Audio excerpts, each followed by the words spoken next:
What is going on, everyone? My name is Boit, and I'm back with some more Age of Mythology. The Titans action spawning in the left side of the map in the blue color, playing as Oranos. His name is Guisao. His opponent today in the red color, playing as Hades. His name is Gold Lion. The map is Watering Hole, and it's currently 1-0 for Gold Lion in this best of 3 series. Guisao giving Gold Lion a bit of a run for his money. For those of you who don't know who Gold Lion is, I didn't really do a proper player introduction, but Gold Lion is one of the strongest team game players out there. I believe he's on the team F2, and he plays, I could be wrong, I could be misremembering this. Sorry if I am, but he's definitely on one of the strongest teams. And he's definitely he's definitely a player that brings a lot of value to whatever team he's on. So he's mostly known for his team game play at the top level of the team game circuit, as it is. So him now leaving his teammates behind, he has to start thinking for himself. He has to start defending himself. He has to start attacking for himself. It's all up to you now in this one. So we'll see how things are going to go here. He's now picking Hades, which is a bit of a different god. He went in with Oranos on that first game, got an Oranos mirror. Maybe it was a little bit too scared with how the Oranos mirror went and doesn't want to give Guisao another opportunity to win in the Oranos mirror. Picking Hades here. Hades versus Oranos is one of those matchups where you kind of scratch your head a little bit at it. Sometimes it feels like you can't beat Oranos with Hades. And sometimes it feels like you can't beat Hades with Oranos. So it's just that one of those weird matchups where everything comes down to the map. And you got to be like, well, when should I be picking Hades? When should I be picking Oranos?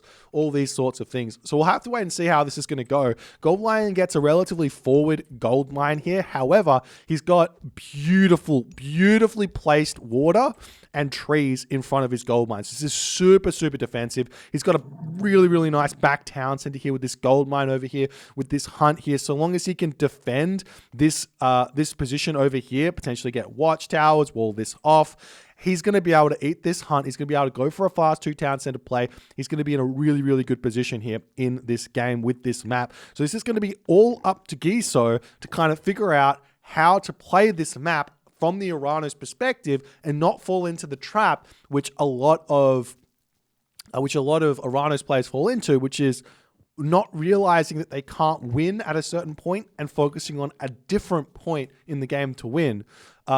Basically, if you play Oranos and you just don't try to win, you will eventually get overcome by pretty much every other civilization in the game.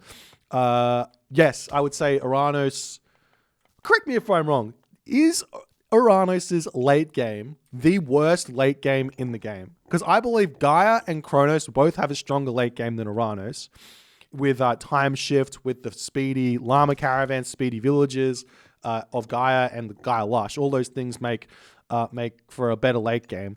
And then from the other perspective, you have other weak late game gods, say like Set, who I would also say have got a stronger late game than Atlantean. Maybe Norse might have a slightly weaker late game than Atlantean. Maybe because Fanatics, but then you also have Fire Giants that come into the mix, which are really tough to deal with for Atlantean. So big head scratcher there. You don't want to play for the late game is the moral of the story here with Oranos. So how do you get the win here for Oranos in this matchup? And what does Hades have to play around to make sure that he doesn't lose? Well, the big one is here on this map is to not be too content with how defensive this is, because Oranos here, his main goal is going to be to get 3 town centers. And what I want to see here from Guisao is to put enough pressure onto Gold Lion here to be able to secure this 4 town center. I want Mr. G here to get this town center here and get this town center back here first. I don't want to see him grabbing this town center. That way, he's going to have a potential to get himself 4 to 2 town centers and find an advantage here. As we do see Valor coming through, Shockwave coming through, units pushing in to try and take down these villages. It looks like Goldline is going for that forward town center here, an absolute madman. He's about to lose one villager over here as the Promethean Offspring coming through. We see Ajax trying to take out the Oracles over here as the villager's getting pushed back. This villager is super low HP. One villager going to be going down. Restoration coming through though for Goldline as he's pushing in with everything here to try and get this town center up. This is not what I expected to happen in the slightest. Will Goldline be able to hold this now as more units are coming in? He makes an immediate Promethean Offspring. He's making the Terma and the Murmillo here, and Goldline is playing for this center of the map position here incredibly nicely. He picks off the Oracles, or basically picks off all the Oracles here, and now Goldline is just going to attempt to get this town center off. Most of the time here from Hades here, we actually see like many more villages than just 5 coming through onto this position, but he doesn't need it. He's going to get this town center up. He's going to have a huge amount of economy behind this. Is he going for another town center over here as well with those resources in the bank? It kind of looks like he might be just going for 3 town centers, which would be absolutely madman mode here as Goldline gets up his town center. He's going to be able to utilize sentinels here and eat all of these juicy water buffalo underneath this location. There's the town center up. He's starting to shoot the water buffalo. He doesn't even click sentinel straight away. Military Academy coming down first here for Goldline. Goldline also getting himself watchtowers here. Walls coming in. I think that watchtowers is possibly a little bit too early here, but it doesn't matter. Watchtowers is always a good upgrade to get for Hades. It's going to be something you're always going to be utilizing here. At this point, as we see the units pushing in, good garrison micro there from Goldline. I'm still surprised to see no sentinels. There's the sentinels coming through, and now Guisao has to push back. And every single thing that I was saying about Guisao attempting to get himself a 4 to 2 town center advantage here in this game has been shut down. Goldline gets the middle town center. There is going to be 0 possibilities here for Guisao to get himself 4 to 2 town centers just by building the town centers. He's going to have to fight for it somehow. And we'll have to wait and see how that's going to work. There are a couple of crazy ideas you can do, like build a dock here, get a transport ship, build a sky passage in this position and try and sneak into this back position here, as we are seeing Guisao moving around with his units here. He's still seemingly pumping out units here. This isn't something we normally see, so maybe a 1 town center play here from Guisao. Super aggressive, not going to be going for a town. Now he's going for a town center. So he has cut some units, but my advice here for Oranos players in these sorts of positions is always go for your 4 town center first here, because if you don't, then there's a slight timing that exists for a 2 town center Hades player to be able to shut that town center down. There's always this slight timing that exists if you go for the back town center first, then the forward town center, that a Hades player can just push in and deny that town center, and your life as the Oranos player in this matchup becomes really, really weak, or really, really difficult, I should say. As Guisao going to be retreating back. Plenty of units now out for Goldline. He's going for Hippocon. He's going for Hoplites. This is really, really nice play here. I wouldn't be surprised to see an archery range getting thrown down fairly soon here, as we also see the walls coming through. He manages to get all of those walls up. This villager here going to get sniped down though, however. One sneaky play that he could do, as I think there is a gap here, but you can attack these low HP walls over here and break down this entire wall here if he so chooses. But it looks like Goldline coming through. Guisao not paying attention. He's about to lose so many of these Terma. They get completely caught out of position here. Going to be having to retreat back as we see a mana up on this position as well. Valor coming down, as it looks like Guisao is going to be looking to try and grab this town center as well. But he is very much out of sorts in this position moving forward. And what really can Guisao do now? Because Goldline is safe. He's got everything he needs. His economy hasn't been touched. 44 villages to 14 citizens, so kind of an equal position in terms of villages. Exactly what you want to be in if you're wanting to win with Greek, is at an equal villager position, because you're going to slowly creep up to that 80 villages, which is an advantageous position to be in.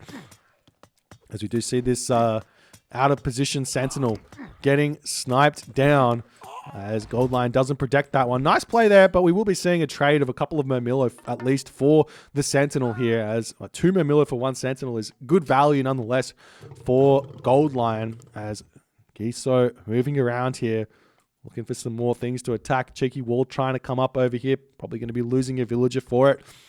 We still haven't got this third town center coming up, which is very scary for Guisao. This is not something we normally see. The town center timings here are really important for Oranos in this matchup to stay ahead on the economy. As you can see, slowly but surely, Goldline just defending here beautifully, and Guisao's army is just bouncing off this Hades base over and over and over again, not doing really any damage.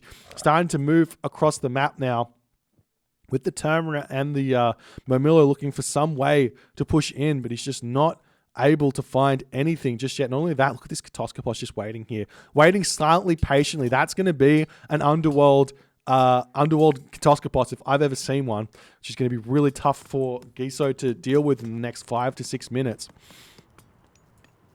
As the armory coming up, Goldlion's food income still absolutely huge. He has now just finished up on the Aurochs though. So the question is, does he push over and try and secure these hippopotamus, or what? What is the plan here? He's going to be moving over. He's got hippopotamus over here, which are a little bit more safe. It wouldn't be a bad idea to throw some walls up around here to just make sure he defends that position as the army's starting to push forward. And this is, well, while I say this is kind of the timing I was talking about, this is not really a standard Hades versus Oranos matchup. But at this point, with Goldline sitting at full population, he actually does want to fight a little bit so that he can continue building his villages. He doesn't have himself restoration here, as we see a big shockwave coming in and we see the units pushing forward. If you trade equally here with Oranos, you're happy, but very, very rarely do you get an equal trade here. Those hoplites are so strong, those Terma are so useless, and Goldline just walks forward and he is cleaning up this Guisao army.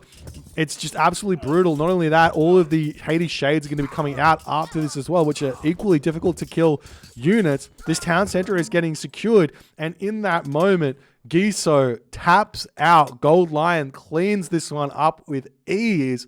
He shows how strong Hades can be in this matchup. If you're not prepared as Oranos for this kind of a restoration town center grab that Goldline has shown here, man, you're going to be in for some really, really tough games in this tournament as an Oranos player, because this looked so absurdly strong here from Goldline.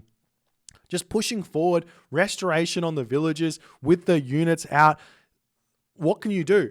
I think that Oranos players here, you need to stop this town center from going up. So you need to think about things like lots of